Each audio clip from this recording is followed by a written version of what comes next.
Hey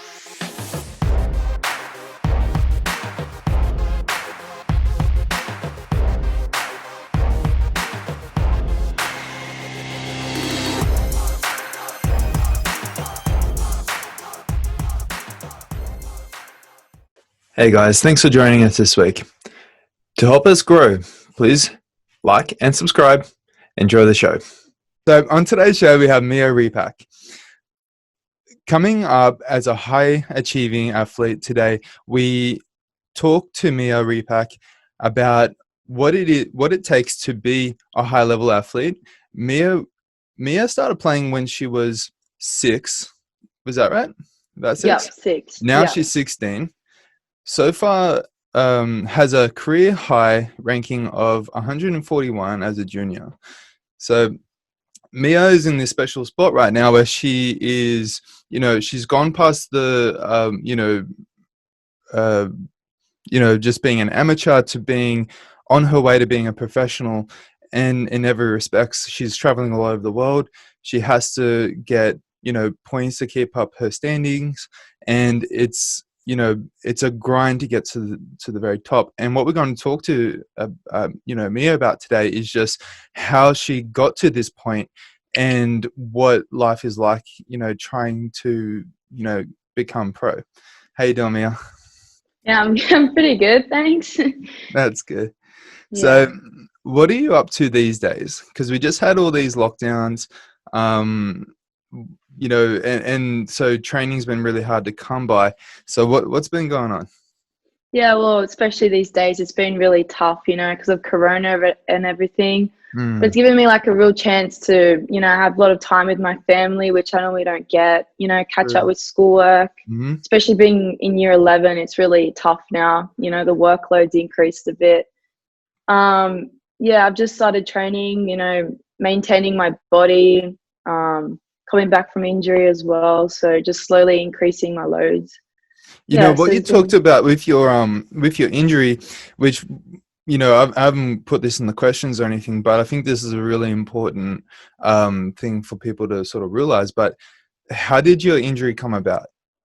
Yeah, so I got back from Malaysia and basically I got a bit ill, and plus all the facilities were closed here when I got back.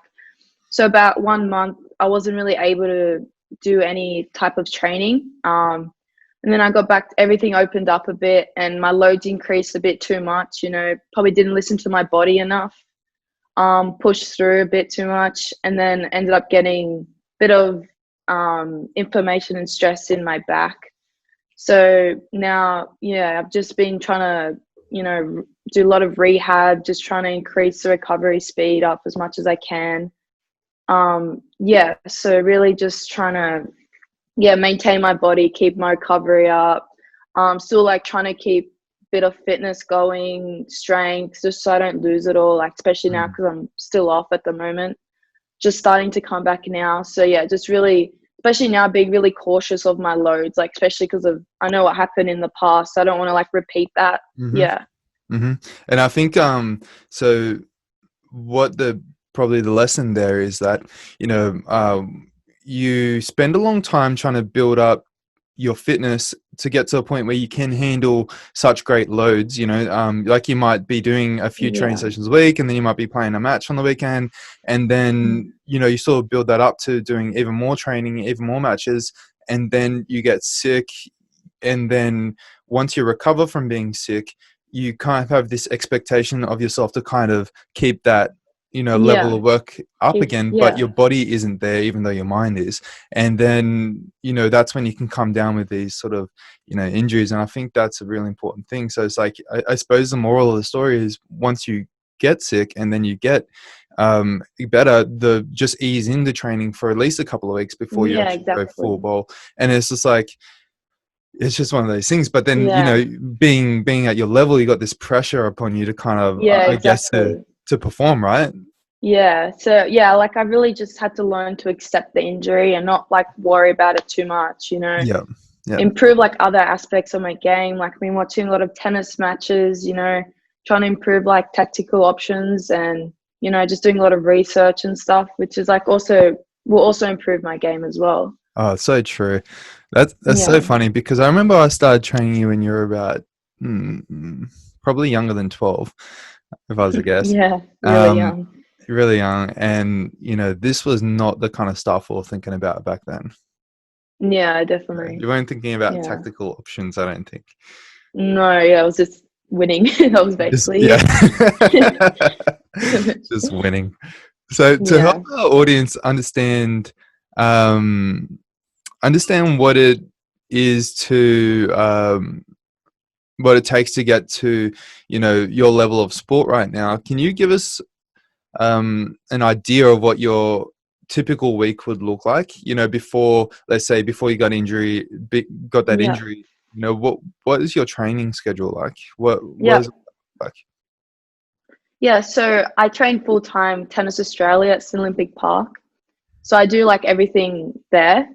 So roughly on Mondays we'll do school for 3 hours. We'll do speed mobility. That's really important before you train to like warm up and everything. Um, then we'll do an on court session for about 2 hours, and then we'll do a strength session. And then after that, recovery is really important, like especially everyday recovery we do. Mm, Tuesday's kind of the same. We do speed, mobility, on court hitting, school. We do school 3 hours a day except for Fridays at Sydney Olympic Park. And then we do fitness 3 days a week. Well, I do it 4 days. That's really important as well. And then recovery again. And then Wednesday we do school, speed, on court for around 3 hours. Then we do another strength session on Wednesday. And then yeah, every day as well. Like we'll do a private if we need after all training. So say 1 hour private after training every day as well. On Thursdays we do speed mobility again. On court we have school and we do fitness again on Thursdays. Then we'll do like a private session again and recovery. And then Friday we do speed mobility on court for 3 hours again, the gym and then recovery. So it's a bit shorter day on Friday. And then Saturdays again, like we don't train at Homebush on Saturdays, but I'll just do my own training. I'll hit with someone for 2 hours. Then I'll probably do some fitness or something. Then Sunday's my rest day. Yeah. man, that's an epic week, and it's like, Yeah, it's pretty full on. Yeah. exactly. And then you got like, I don't think, a lot of people realize this because you have to, do all this stuff, this stuff with Tennis Australia, and that's in Sydney. You used to live an hour and a half away from Sydney, Yeah. and, you guys basically sold house and changed your schooling, and then moved Yeah. all the way up to Sydney, bought a new house, probably building the house at the moment. Yeah, we're nearly done. Yeah. Yeah, and you're renting this place at the moment. So then, Oh no, this is the house. oh, this is the house, but you're almost done. Yeah. Okay, I understand. Yeah, nearly And, done. Yeah. and then it's so you guys have really changed a lot just so you can, get to more training in, basically. Yeah. There's a lot of sacrifice you got to put to get to professional, you know. You got to sacrifice leaving school, not being able to see like my friends and family as much as Wollongong, you got to sacrifice a lot. Yeah. Exactly. So a lot of your family actually live, where you used to live, and so you don't see those guys as much anymore. And it's just, but it had to come to this because, as I recall it, you'd have to go to Sydney very regularly, Yeah. anyways. So you'd have to, I remember your schedule used to be that you'd get up, you would, do some training in the morning, you would, go to school, you'd finish, school, you would go to, training, or you'd actually go to Sydney, and then after that, you'd sometimes come down, and then you'd train, with me in the gym, Yeah. and then then have dinner, then go to bed, and it was just like Yeah. this crazy thing. And It was like moving up here has helped a lot, exactly, gives you a little bit A lot more more extra time. facilities here as well. Like my coach, Ben Pine, he's a great coach. I love working with him. He's Mm, been my full-time coach for a few years now. So I've been like allowed to work with him. Yeah, so I really like appreciated like moving up here and everything. Yeah. Exactly. And like, even to the point where you go to a special school because of your, because of your packed schedule. What's that like?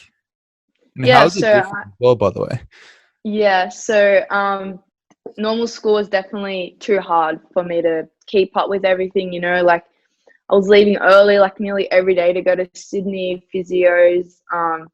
It was just crazy, like training in the morning before school. It was really crazy, like especially when I was away as well. I wasn't able to keep up. Like I remember once I was away for like a month in Europe, and then I got back to school and I had to do an exam the next day. Like I had no clue. So now I do distance education. So it's through Finnegan. I don't know if you know it. No, no. It's a lot different. I feel like you need a lot of like skills, time management skills, motivation to do, because you got no teacher to help you. Like it's a lot more harder to understand the work. Right. But I feel like for athletes who are traveling, like that's the only real option that you have. Exactly right. So Yeah. how's that schooling? Because this is totally foreign to me and to pretty much everyone who's going to be listening. Could you explain how like that schooling system is different to the one that everyone will usually go to? Yep. So every week you basically got a planner. You've got 1 hour a week where you do like an online lesson for every class. It's just 1 hour a week. You just get sent your work online. It's a bit more work, I reckon, than what I did at school. Mm-hmm. Um, but yeah, basically you just get given like a booklet or something, and then you get like examples, and then it's really hard to understand. But yeah, like I got to use like YouTube a lot, tutor. It's a lot harder to understand the content and everything. But yeah, you get assessment tasks. Like it's basically all the same. It's just like you don't get um that teacher to explain everything to you in person, which is yeah. Yeah, exactly. So and so you're not physically at school a lot of the time. Like there is class sometimes, but not. Yeah. So yeah, we only get 1 hour a week for every subject. So I think I do 6 subjects at the moment. Yeah. Yeah, so we only get 1 hour, but we don't even attend the classes because we're training during those times. There you go. But yeah, but it's really important, like if you do distance education, to have like a tutor just to explain everything Right. properly. Yep. Yeah, that's something that's really helped me. Especially as well at Homebush, we have teachers as well, which help us during those 3 hours that we do schooling there. Yeah, so Wow. that really helps a lot. Yeah. And so how often do you have to have your tutor? Tutor, I normally, because we have I just do tutor once a week. Yep. Yep. But because we have teachers that help me out at Homebush, we have an English teacher, so I normally Sure. just do maths tutoring. Yeah, so she really helps me out a lot, both of them, to understand everything. That's like, yeah, that's helped me a lot doing And do school you this think that way. is there many people in your class? Um, my online class, Well, you yeah, I mean, or the suppose. Homebush class? Well, both. Yeah, so my Homebush class, there's about 5 of us that do full time that same program. So all of us do distance education. Are they all tennis players or are they all Yeah, different? all tennis players. Yeah, Okay. it's like a tennis program that we all do everything there. So we all left school and everything. And then probably my online class, we have around, there's about, I would say about 25 people in, say, one of my classes that I do. Mm-hmm. And Yeah, so are they it's not all bad. different types of athletes or they just Well, yeah, I've actually met some of them. Some of them are like, I know there's a few surfers, soccer players and stuff, but then I think a few of them like live too far away from schools and stuff, so they have to do right? distance as well. Yeah. Yeah, that makes a lot of sense. That's that's pretty crazy. I mean, that just doesn't register with a lot of people that, when you get to a certain level because you do, travel so much and that the training is so involved that this is actually what you got to do sometimes.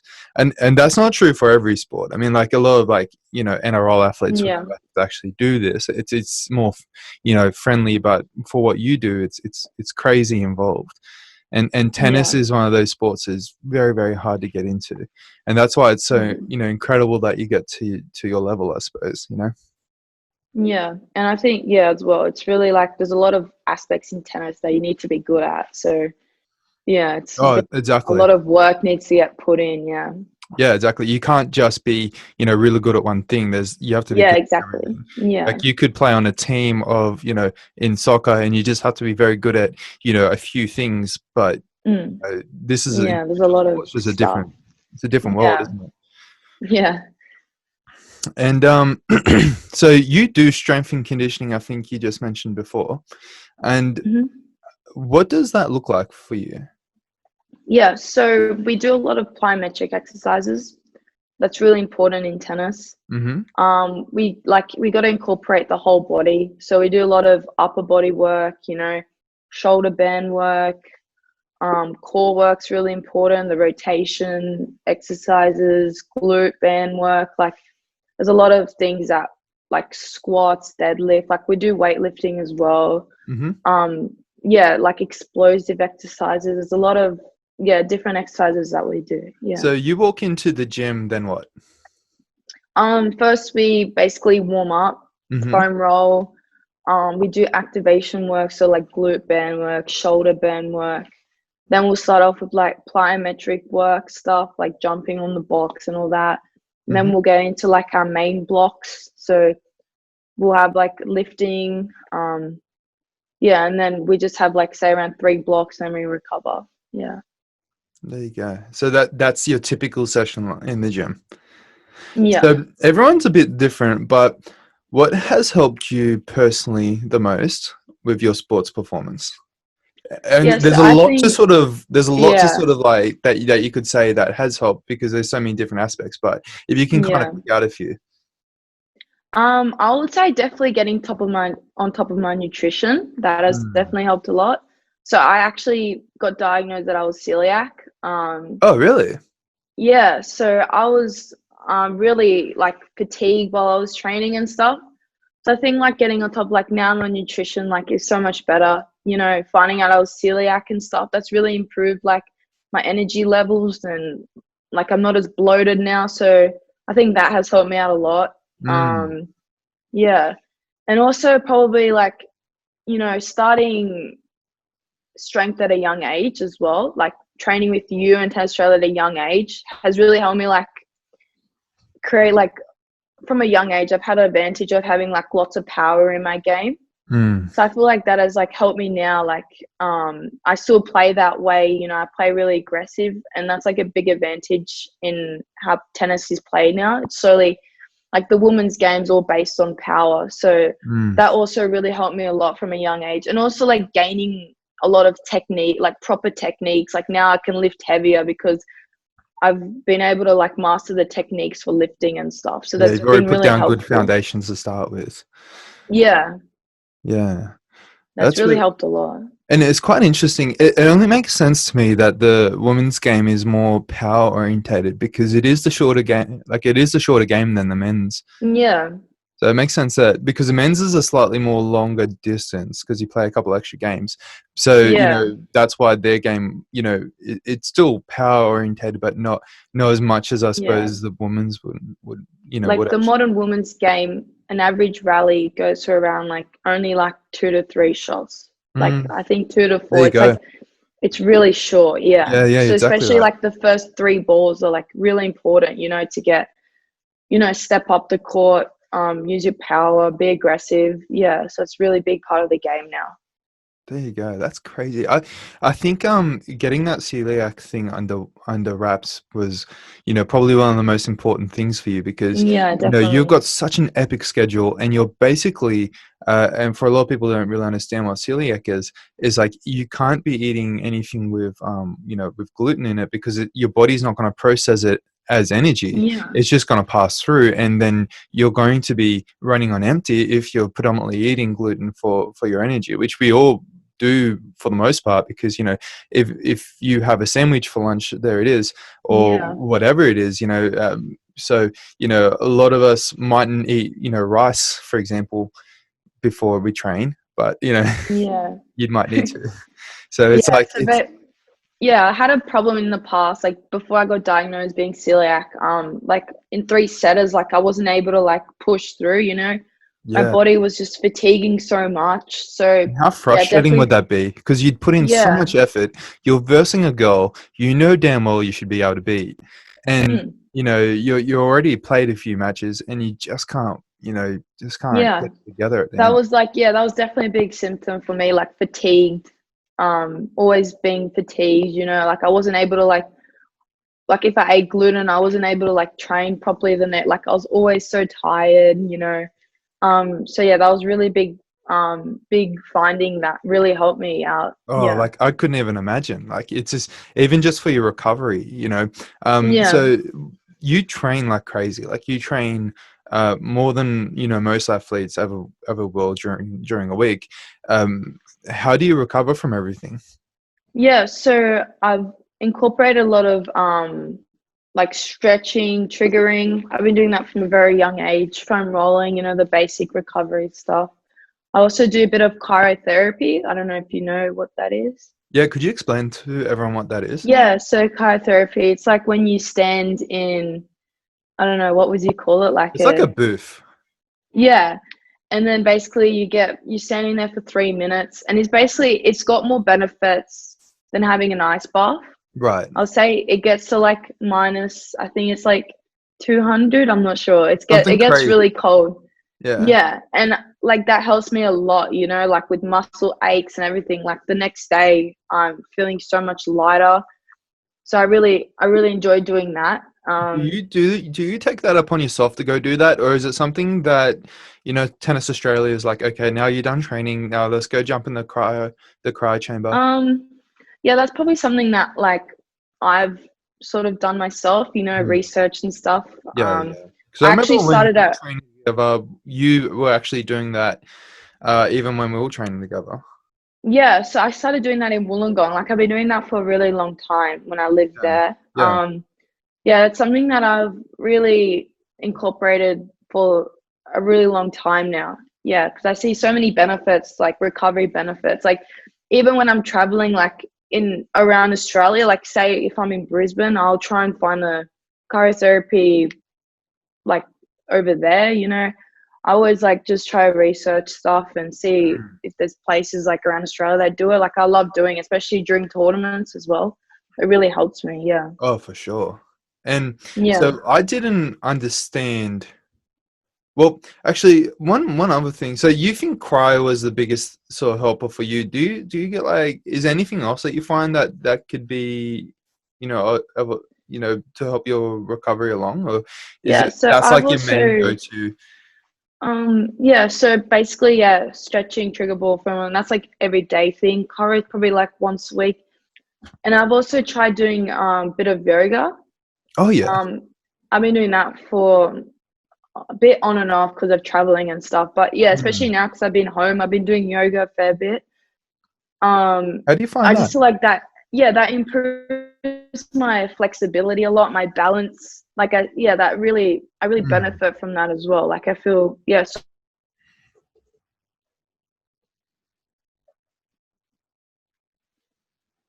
Sorry, that sort of broke up a little bit. You there? Yeah, I was gonna say, yeah, Sorry. Just. But so one of the things I got. Can you hear me? Okay. yeah, I can hear you Yeah, yeah, now. cool.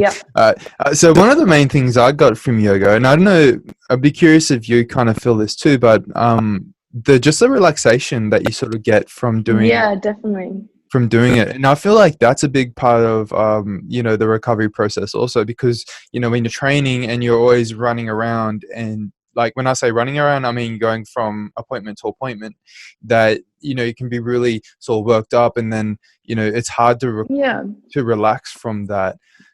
yeah. I reckon, yeah, there's definitely like it's really relaxing, Mm, being in a dark room, listening to music, how you do like at the end, I do a bit of like breathing stuff. yeah, I feel like that really helps my body relax because it's really like, especially our like lives now, it's really busy, so it just takes all this, everything out of my mind, all the stress. So yeah, it really helps a lot.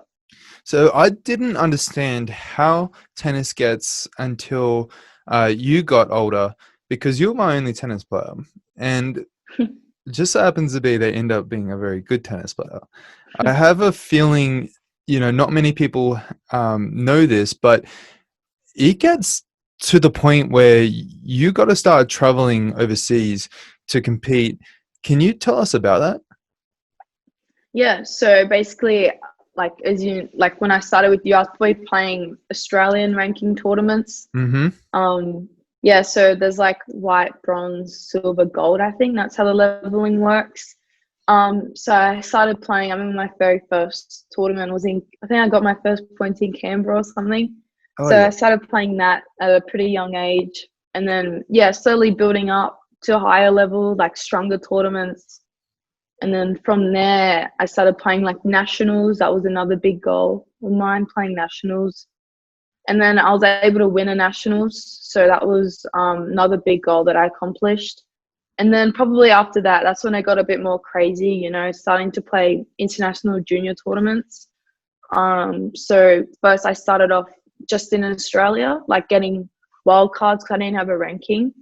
You know, I think that's how a lot of players start. Like they just get like you get wild cards for playing in your own Mm. country because we don't have like you don't have any points when you start. So just building my ranking up. And Because then once like getting points actually makes it easier for you to get into comps.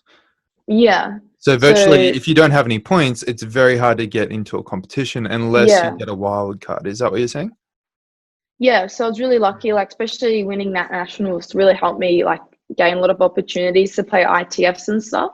Right. Yeah, so I think I started off playing in Australia, and I was able to like get my ranking up, and then I think my first international tournament was maybe New Zealand I played. Yeah, Mm. and then now it's a bit more full on. Like I was able to play the Junior Australian Open, which is really good experience. Um, you know, just like yeah, just trying to get my ranking as high as possible. You know, that's probably my main goal is to get like top 100 juniors, and then Right. hopefully, you know, I've started playing a few pro tours as well, just in Australia. So yeah, hopefully I can play a bit more of those. Yeah, Yeah, that'd be really helpful, right? And yeah. so you're traveling overseas, and how often do you have to do that?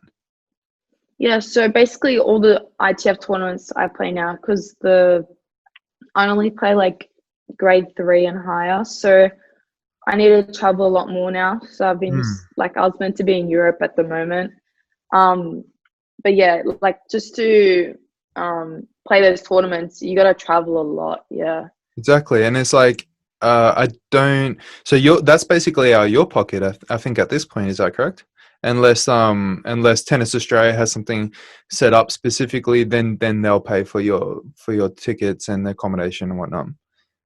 yeah, Right. So, and I think that's what a lot of people wouldn't really understand is the fact that it's a huge, financial yeah. burden also because Oh it's like yeah, it's really expensive. Yeah, like got to pay for a lot of stuff on my own. You know, exactly. especially like because it's too much. Like both my parents work, it's too hard for them to take time off work. So like nearly all the traveling I do is basically just with my coach and the Australian team that goes Yeah. to tournaments. So like a lot of time, yeah, like my parents can only like travel to like Australian tournaments if they Yeah. can.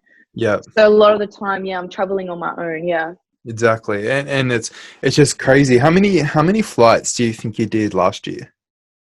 Oh, last year was probably my like first year where I started traveling a lot more. Like it picked up so much. So I would say, oh, or maybe like 40, 50. I don't know. It was really Dang, crazy last that year. is absolutely crazy. Yeah.